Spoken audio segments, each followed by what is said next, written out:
کہ اللہ سبحانہ وتعالیٰ نے باقی عبادات کے سلسلے میں اجر و ثواب کے پیمانے مقرر کر رکھے ہیں، لیکن روزے کے سلسلے میں اللہ سبحانہ وتعالیٰ خود اپنے بندوں کے لیے خود ہی اس کا اجر و ثواب متعین کرتے ہیں۔ انسان کو ان لوگوں کی بھوک کا احساس دلاتا ہے جو لوگ کھانا نہیں کھا سکتے یا جو فقر و فاقہ کا شکار ہیں، کہ جو چیزیں مستقل آپ کے لیے ممنوع ہیں آپ ان کو کیسے نہیں چھوڑتے ہو اللہ سبحانہ وتعالیٰ کی خاطر۔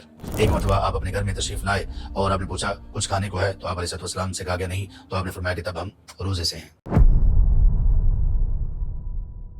بسم اللہ الرحمن الرحیم۔ ارکان اسلام میں سے چوتھا رکن ہے روزے رکھنا، رمضان کے روزے۔ اللہ سبحانہ وتعالیٰ نے ان کے متعلق ارشاد فرمایا سورۃ البقرہ میں آیت نمبر 183 میں، یا ایھا الذین آمنوا کتب علیکم الصیام کما کتب علی الذین من قبلکم لعلکم تتقون، کہ اے ایمان والو تم پر روزے فرض کر دیے گئے جیسے کہ تم سے پہلے لوگوں پر روزہ رکھنا فرض کیا گیا، اور اس کا مقصد یہ ہے کہ تم میں تقوی پیدا ہو جائے۔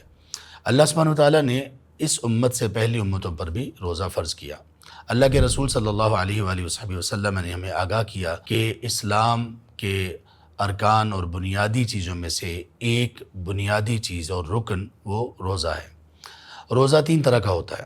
کچھ روزے ہیں جو کہ فرضی روزے ہیں، اور فرض روزے رمضان کے ہیں، اور اسی طرح کفارات کے روزے ہیں، جیسے کسی چیز کا کفارہ بندے کے اوپر یا فائن بندے پر ہوتا ہے مختلف غلطی اور گناہوں کی وجہ سے، وہ روزے بھی فرض ہوتے ہیں۔ اور تیسرے نمبر پر اگر کسی نے نظر مانی ہو کہ اگر میرا یہ کام ہوا تو میں اتنے روزے رکھوں گا یا رکھوں گی، تو یہ روزے بھی فرض ہیں۔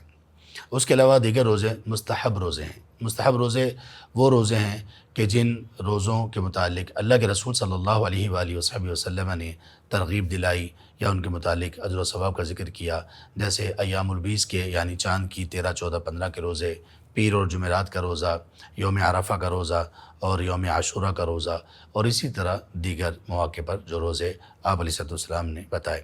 تیسرے نمبر پر نفلی روزے ہیں، اور نفلی روزوں میں سب سے بہترین روزے داؤد علیہ السلام کے روزے ہیں۔ آپ علیہ السلام نے فرمایا کہ سب سے بہترین اور افضل یا اللہ کو محبوب جو روزے ہیں وہ صیام داودی ہیں۔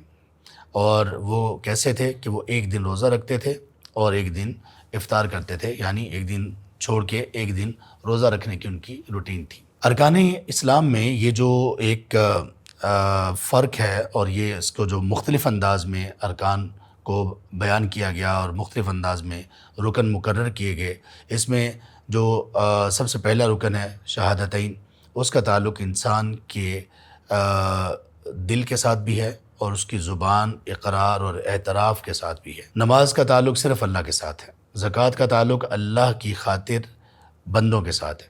روزے کا تعلق انسان کے اپنے ساتھ ہے۔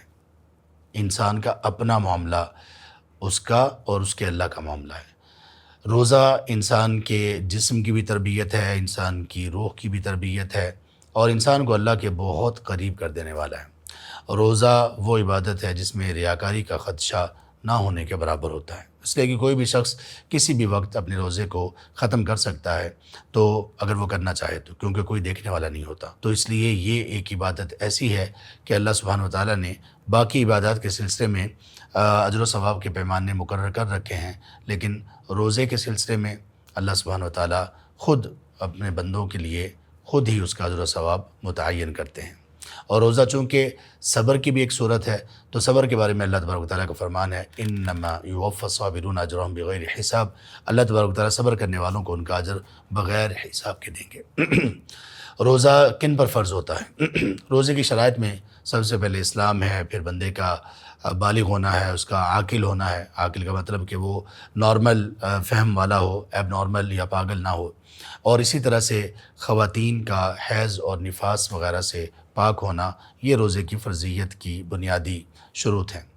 روزہ فجر داخل ہونے سے پہلے، وہ فجر جس کے بعد فجر کی نماز کا وقت ہوتا ہے، اس کے داخل ہونے سے پہلے تمام روزہ ختم کر دینے والی چیزوں سے اجتناب کرنا، کھانے اور پینے سے اور مباشرت سے، اور مغرب کا وقت داخل ہونے تک اس پورے پیریڈ کو اللہ سبحانہ وتعالیٰ کی خوشنودی کی خاطر ان چیزوں سے بچتے ہوئے گزارنا جو روزے کو ختم کر دینے والی ہیں، جیسے کھانا پینا اور مباشرت۔ اسلام کے بعد روزے کی سب سے پہلی شرط ہے نیت۔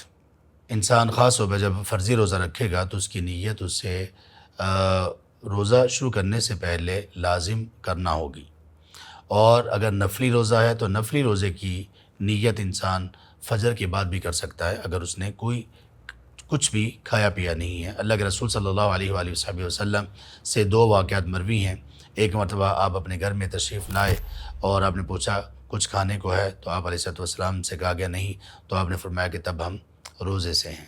یعنی آپ علیہ السلام نے فجر سے پہلے نیت نہیں کی تھی، بلکہ فجر کے بعد نماز پڑھنے کے بعد اذکار کے بعد جب گھر تشریف لائے اور کھانے کو کچھ نہیں تھا تو آپ نے روزے کی نیت کر لی۔ تو نفلی روزے کی نیت اس طرح سے بھی کی جا سکتی ہے، اور فرضی روزے کی نیت کے لیے ضروری ہے کہ وہ روزہ رکھنے سے پہلے کی جائے۔ تو یہ اسلام کے بعد پہلی شرط ہے روزے کی۔ روزے کا مقصد ہے دل میں اللہ تبارک و تعالیٰ کی وہ محبت پیدا ہونا کہ جو محبت اسے اللہ کی نافرمانی سے روک دے، اور اس نافرمانی سے روکنے والی قوت کا نام ہے تقوی۔ اللہ تبارک و تعالیٰ اس کے ذریعے سے انسان میں تقوی پیدا کرنا چاہتے ہیں، اور اس کے لیے ایک سبق یہ بھی ہے کہ جب اللہ آپ سے یہ کہیں کہ وہ چیزیں جو آپ کے لیے حلال تھیں وقتی طور پر اللہ تعالیٰ نے آپ کے لیے ممنوع قرار دے دیں، تو اللہ کی آپ نے فرما برداری کی، تو آپ کو پوری عمر پورا سال اسی طرح سے اللہ کی فرما برداری کرنا چاہیے کہ جن چیزوں کے بارے میں اللہ تبارک و تعالیٰ نے آپ کو روکا آپ کو رک جانا چاہیے۔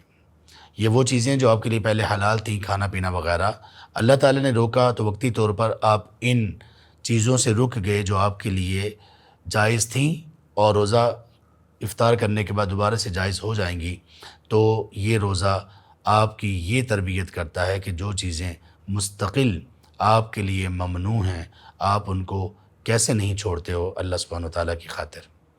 تو اللہ تبارک و تعالیٰ کی خاطر روزہ رکھنا اللہ کی محبت میں وہ قوت دل میں پیدا کرنے کا نام ہے کہ جو اس کو اللہ کی نافرمانی سے روک دے۔ تو یہ روزہ انسان کو اللہ تبارک و تعالیٰ کے شکر پر آمادہ کرتا ہے، انسان کو ان لوگوں کی بھوک کا احساس دلاتا ہے جو لوگ کھانا نہیں کھا سکتے یا جو فقر و فاقہ کا شکار ہیں، اور اسی طرح اللہ تبارک و تعالیٰ کی نعمتوں کا ادراک اور احساس یہ روزہ نصیب کرتا ہے، اور اس کے علاوہ بھی اللہ کے قرب، اللہ تبارک و تعالیٰ پر ایمان اور آخرت میں انسان کے بلند مراتب، ان کا سبب ہے روزہ۔ روزہ ہمیشہ فرضی روزے کے علاوہ بھی دوسرے روزوں کو بھی اپنی زندگی کا ہمیں حصہ بنانا چاہیے۔ آئیے اسلام سیکھیں، اسلام قبول کریں اور ایمان سیکھیں۔ بارک اللہ فیکم۔